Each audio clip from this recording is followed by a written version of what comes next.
আসসালামু আলাইকুম প্রিয় দর্শক।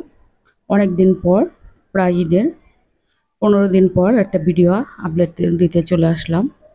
আর আজকে ভিডিওতে আমরা দেখব, আজকে রেসিপি থাকবে আমাদের চিংড়ি মাছ দিয়ে কচু শাক রান্না। আর মেন উপকরণটি হয়েছে নারকেল। নারকেল দিয়ে চিংড়ি মাছ রান্না করব।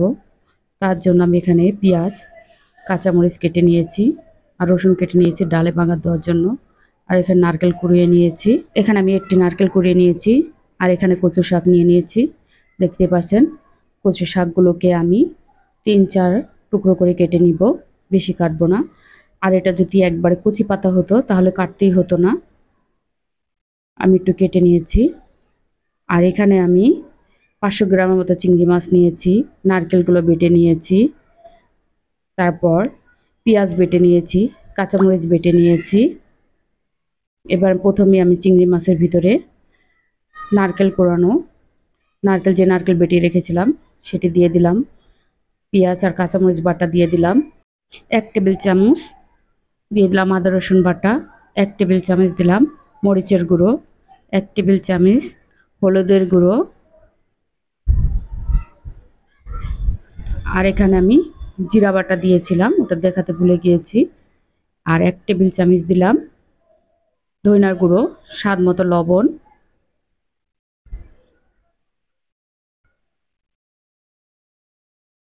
এখানে আমি অল্প কিছু পরিমাণ সরষের তেল দিয়ে নিলাম।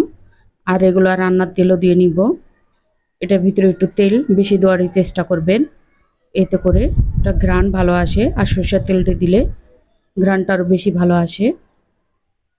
এবার সবগুলো উপকরণ একসাথে ভালোভাবে মাখিয়ে এনে এর ভিতরে আমি কচু শাকগুলো দিয়ে দিব।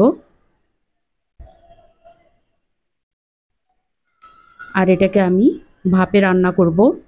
আগে আমরা যে ছোটোবেলা দেখতাম আমাদের মা খালারা ভাতের ভিতরে দিত পলিথিন পেঁচিয়ে। এখন তো সে পদ্ধতি লাগে না। এখন বাক্স, পুডিংয়ের বক্স বা টিফিন বাটিতে করে ভাপে দিলেই হয়ে যায় পানির ভিতরে। আর আমি সেভাবে রান্না করব। আর এইভাবে কে কে খেয়েছেন কমেন্ট করে জানাবেন। আর খেয়ে থাকলে জানাবেন যে এটা কীরকম হয়।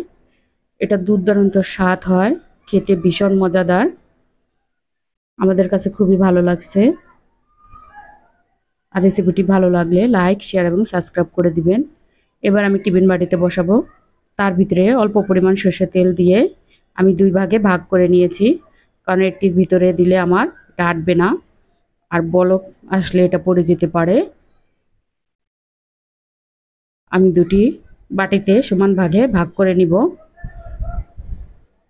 এখন আমি ঢাকনাটি লাগিয়ে বাস পানি দিয়েছি আগেই, পানির ভিতরে বসিয়ে এখন আমি শিলপাটার পুতো দিয়ে এভাবে একটু যেতে একটা ঢাকনা দিয়ে ঢেকে রাখবো, কারণ নয়তো বলক আসলে এটা গড়গড়া করবে।